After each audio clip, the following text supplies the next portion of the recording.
Assalamualaikum warahmatullahi wabarakatuh. Jumpa lagi anak-anak sekalian pada kesempatan kali ini di pembelajaran ilmu pengetahuan alam masih terkait dengan materi sistem reproduksi manusia. Jadi nanti kita akan membahas, ya ini kan bagian kedua, masih terkait dengan perkembangan janin atau embrio manusia.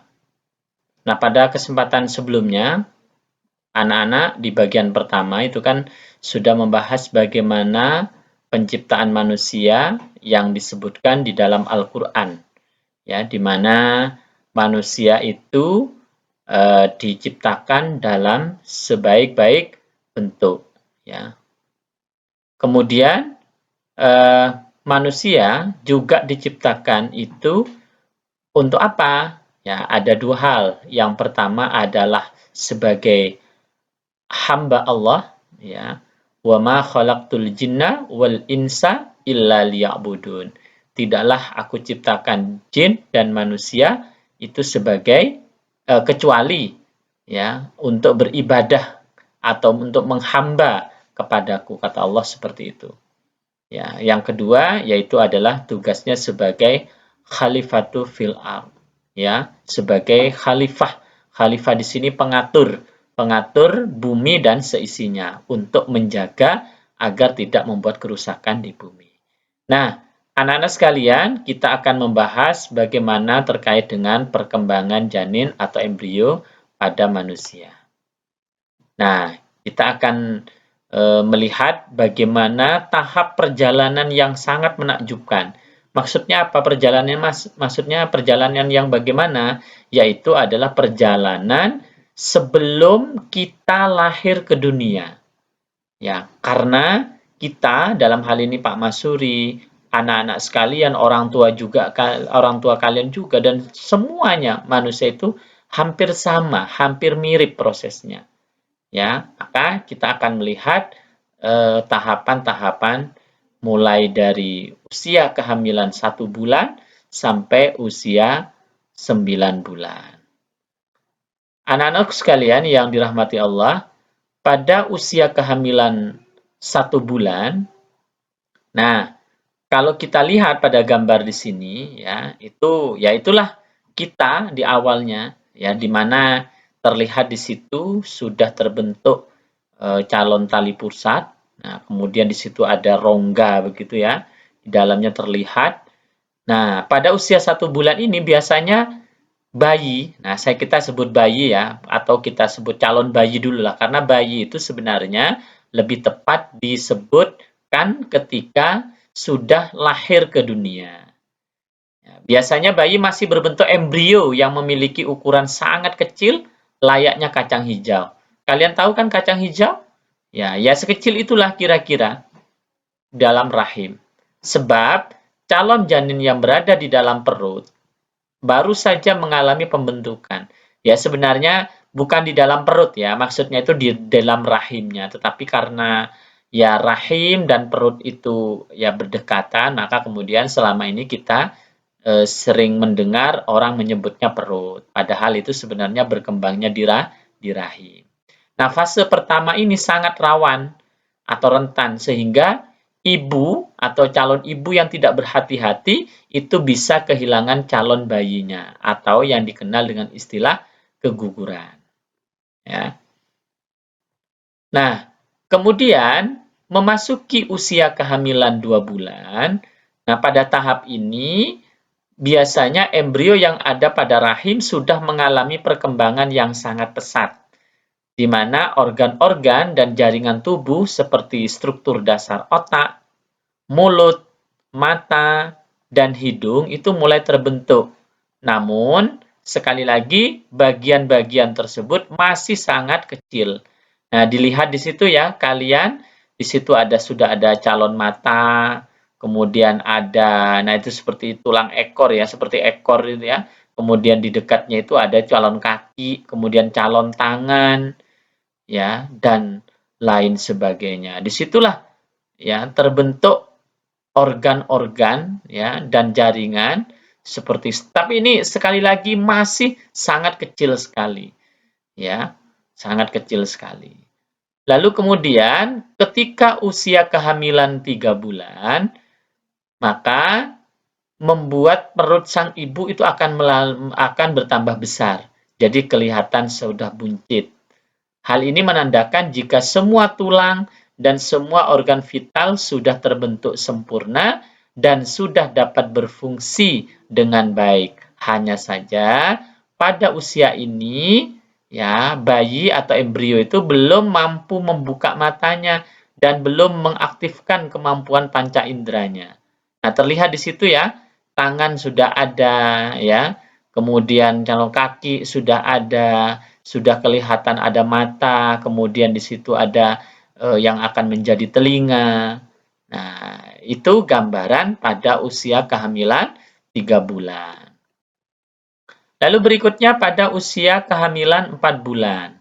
Nah, ketika memasuki usia 4 bulan, bayi atau janin itu sudah mulai dapat bergerak. Ya, kemudian mendengarkan suara hingga tertidur. Nah, percaya atau tidak, bayi yang tidur di dalam kandungan itu ternyata dapat bermimpi loh anak-anak sekalian. Ya, layaknya ketika sudah lahir. Jadi seperti mimpi. Ya, tentu ya ini apa namanya? Kita mendengarkan penjelasannya seperti itu. Selain itu, bayi yang berkembang dalam tahap ini sudah dapat diprediksi jenis kelaminnya. Maka jika ada yang nanti orang tuanya atau ibunya hamil lagi, atau budenya, atau tante, atau kakaknya, nah itu biasanya pada usia 4 bulan itu sudah biasanya di USG untuk mengetahui jenis kelaminnya. Tetapi sekali lagi ya belum sempurna sekali lagi ya. Nah, di sini anak-anak sekalian, kalau kita lihat di gambar itu, nah, kaki sudah terbentuk, ada jari-jarinya, tangan sudah ada, telinga sudah ada, hidung, mulut. Nah, hanya saja kepalanya di situ terlihat lebih besar dan belum ditumbuhi rambut, ya. Lalu kemudian usia kehamilan 5 bulan. Nah, memasuki usia 5 bulan, berat badan dan ukuran tinggi janin sudah sangat berkembang. Nah, selain itu, tulang rawan yang membentuk janin mulai berubah menjadi tulang keras pada umumnya. Hal ini diikuti pula dengan lapisan lemak yang mulai tumbuh untuk menjaga suhu tubuh bayi setelah lahir. Ya, jadi di situ terlihat ya bagaimana telinganya, ya tangannya sudah lengkap, ya tali pusatnya. Nah, tali pusat ini anak-anak sekalian fungsinya adalah untuk sebagai sumber atau menyalurkan nutrisi ya bagi kebutuhan janin itu selama di dalam kandungan atau selama di dalam rahim. Jadi ada yang bertanya dulu, bayi itu dari apa, janin itu di dalam rahim itu makannya dari mana? Apakah mulut? Tidak, tetapi melalui tali pusat itu. Ya, melalui tali pusat. Lalu kemudian anak sekalian di usia kehamilan ke-6 bulan, perkembangan janin yang telah mencapai 6 bulan itu membuat jenis kelamin janin itu sudah bisa dipastikan dengan jelas, meskipun tergantung pada posisinya juga yang akan memudahkan atau menyulitkan identifikasi jenis kelaminnya. Selain itu, mata bayi sudah mulai berkembang dan sensitif terhadap cahaya. Jadi seolah-olah kalau ada cahaya itu dia seperti silau begitu ya. Nah, anak-anak sekalian pada usia kehamilan 6 bulan ini sekali lagi bisa dilihat jenis kelaminnya dengan USG ya. Nah, kalau misalnya sekarang kan sudah berkembang teknologi ya, ada yang namanya USG 4 dimensi. Dia akan ketahuan seperti apa. Ya, karena 4 dimensi. Tetapi sekali lagi di sini tergantung posisinya. Nah, kalau posisinya pas, maka ketika di USG dia akan ketahuan ini laki atau perempuan. Gitu ya. Kemudian usia kehamilan 7 bulan. Nah, pada usia 7 bulan, sistem organ dan tubuh janin sudah menuju sempurna. Mulai dari sistem indera, sistem saraf, dan beberapa sistem lainnya. Hingga ibu dapat merasakan sang calon bayi sedang terbangun atau tidur. Hal ini biasanya ditandakan dengan gerakan sadar yang dilakukan bayi seperti menghisap jempol. Loh, apakah kelihatan, Pak? Ya, sekali lagi ini bisa terlihat kalau misalnya apakah janinnya itu atau calon bayi itu akan menghisap jempolnya itu, ya tentu dengan USG. Ya, kalau dilihat langsung secara dengan kasat mata itu tidak bisa, ya, tidak bisa. Lalu kemudian usia kehamilan 8 bulan. Janin yang memasuki usia 8 bulan pada dasarnya disebut sebagai tahap pematangan, ya, atau sebagai tahap maturisasi, ya, atau pematangan. Nah, perkembangan tersebut biasanya berpengaruh pada berat badan dan ukuran janin. Selain itu, janin juga mulai berputar menuju arah jalan lahir. Ya, jalan keluar di sini maksudnya jalan lahir, ya. Nah, anak-anak sekalian, pada usia kehamilan 8 bulan itu, posisi yang benar itu, ya, ketika menuju jalan lahir, itu kepala ada di bawah, ya. Nah, kalau pada usia 8 bulan, kemudian apa namanya, kepala masih ada di atas, wah ini nanti bisa jadi menjadi sungsang nantinya, ya. Bukan kaki, karena yang keluar itu adalah kepala duluan, bukan kaki. Nah, ya. Nah, kalau di gambar-gambar di sini terlihat seperti duduk, nah di situ sudah ada mulai rambutnya terlihat jelas, ya memang sekali lagi pada usia kehamilan 8 bulan itu ya tahap pematangan, ya. Nah, lalu pada usia kehamilan 9 bulan, perkembangan janin ini merupakan penyempurnaan tiap tahapan yang sudah dilalui, di mana seluruh organ tubuh janin sudah berfungsi sesuai dengan bagiannya masing-masing. Ada yang nanti menjadi jantung sudah ada, paru-paru sudah ada, usus sudah ada, ya, lambung, ginjal dan sebagainya sudah ada semua lengkap. Selain itu, kepala janin juga sudah masuk panggul ibu, sehingga biasanya akan ada kontraksi yang dirasakan sebagai pertanda janin sudah ingin keluar. Ya, tentu yang tahu itu adalah seorang ibu, ya, atau yang calon ibu kalau itu hamil yang pertama. Ya, dia akan merasakan, waduh, sepertinya sudah menuju jalan lahir. Nah, kira-kira begituan sekalian, ya. Nah, kalau kalian lihat, ya, mulai dari usia kehamilan 1 bulan, 2 bulan, 3 bulan, sampai 9 bulan, itulah tahapan keajaiban. Kenapa dikatakan keajaiban? Ya, prosesnya sama semuanya. Tidak mungkin kemudian begitu awal kehamilan langsung ujuk-ujuk ya seperti kalian yang sekarang ini. Tidak bisa. Gigi belum ada, ya, rambut sudah ada, ya, dan lainnya, ya. Nah, akhir dari proses, ya tentu maksudnya proses apa? Proses kehamilan.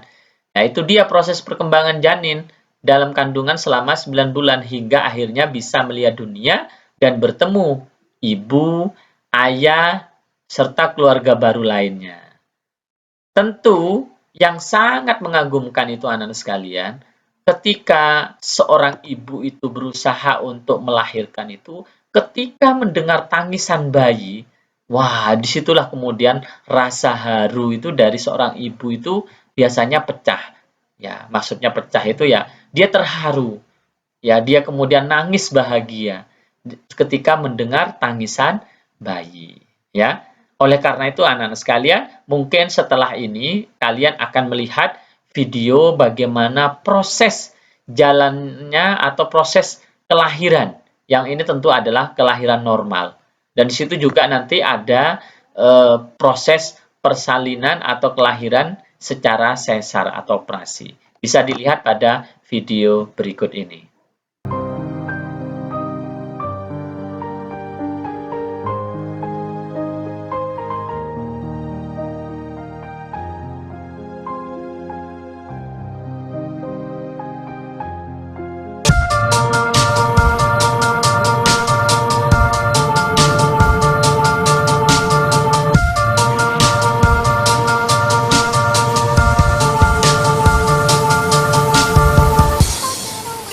Anak-anak sekalian, Setelah kalian itu melihat tayangan video bagaimana proses melahirkan, baik normal maupun nanti dengan sesar, kalian juga sudah melihat bagaimana perkembangan janin mulai usia 1 bulan, 2 bulan, sampai 9 bulan.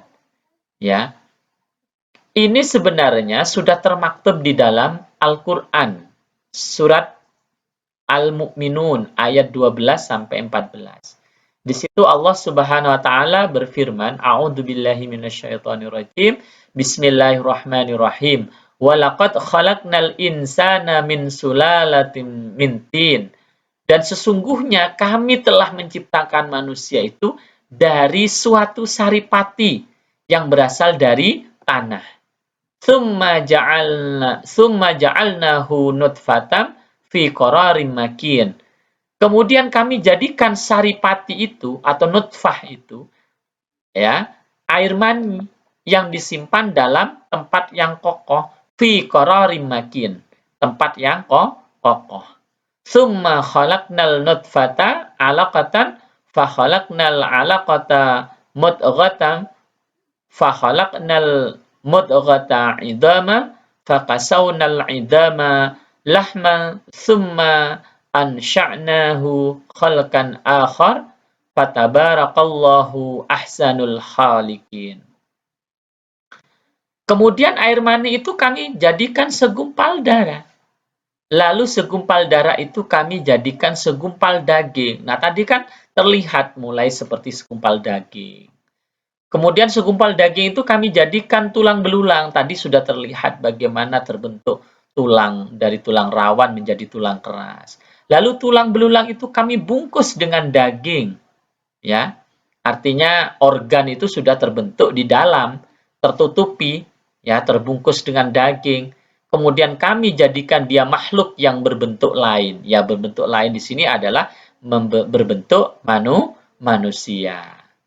Ya, Maha suci Allah, fatabarakallahu ahsanul khaliqin. Maha suci Allah, pencipta yang paling baik, ya. Nah, ini sudah termaktub sekali lagi anak-anak sekalian di dalam Al-Qur'an surat Al-Mu'minun ayat 12 sampai 14. Padahal ini sudah dijelaskan ribuan tahun yang lalu atau sekitar 14 abad yang lalu di dalam Al-Qur'an. Nah, baru kemudian sains modern, ya, ilmu biologi modern itu kemudian membuktikan apa yang sudah ceritakan di dalam Al-Qur'an itu. Ya.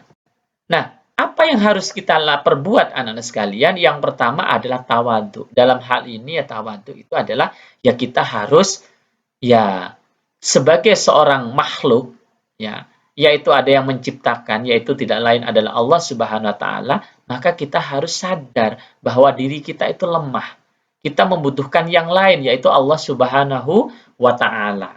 Makanya disebutkan tadi, wa ma khalaqtul jinna wal insa illa liya'budun. Tidaklah aku ciptakan jin dan manusia kecuali untuk beribadah kepadaku.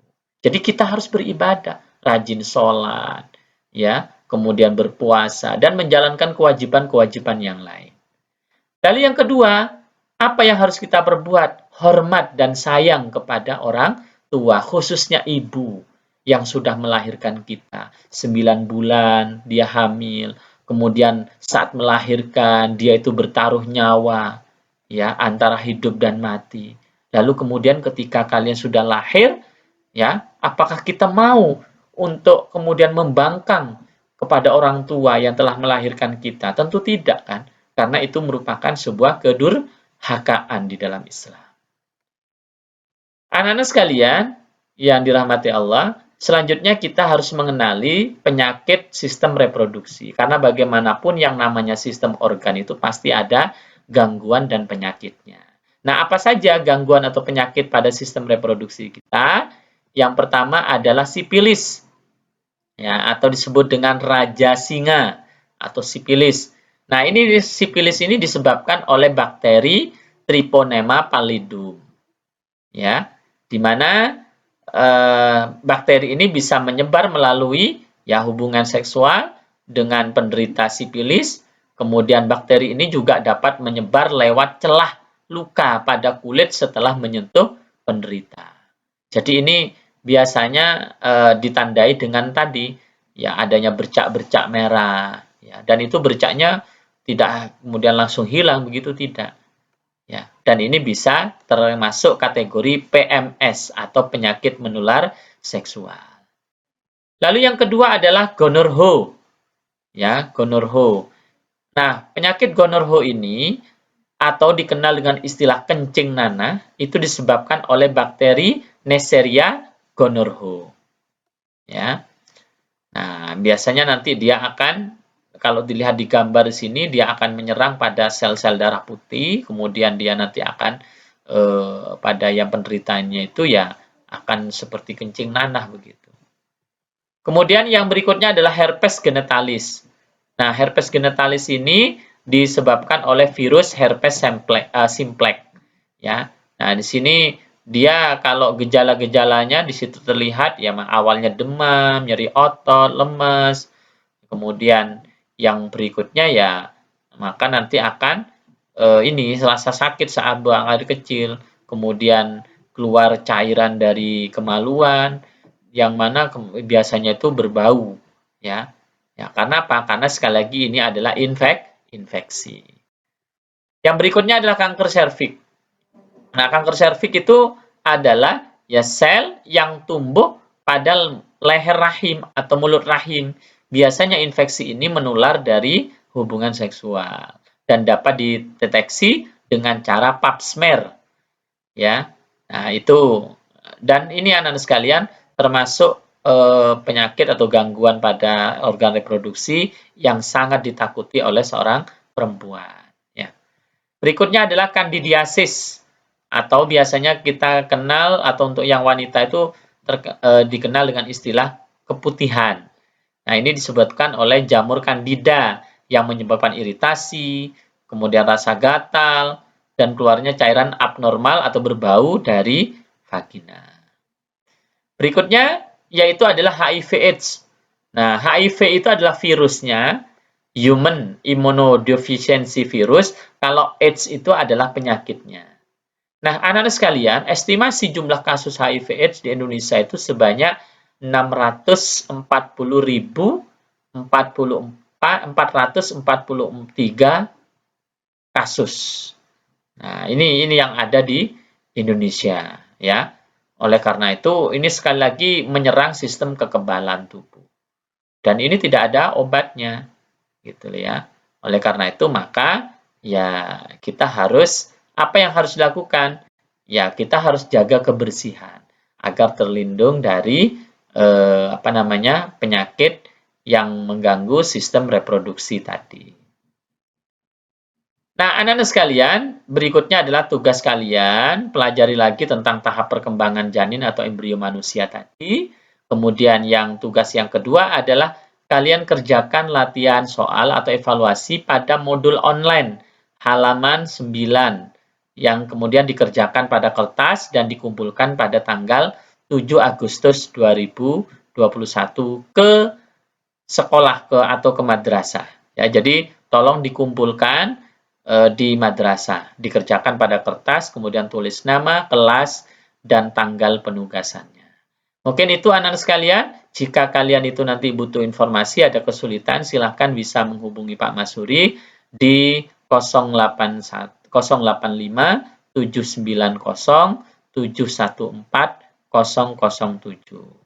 Mungkin itu anak-anak sekalian yang bisa Pak Masuri sampaikan pada kesempatan kali ini. Silahkan kalian mengisi presensi di kolom komentar dengan format nama, kelas, dan ditulis dengan hadir dan menyimak. Mudah-mudahan bermanfaat. Jangan lupa sekali lagi evaluasinya dikerjakan dan dikumpulkan. Sekian dari Pak Masuri. Terima kasih. Assalamualaikum warahmatullahi wabarakatuh.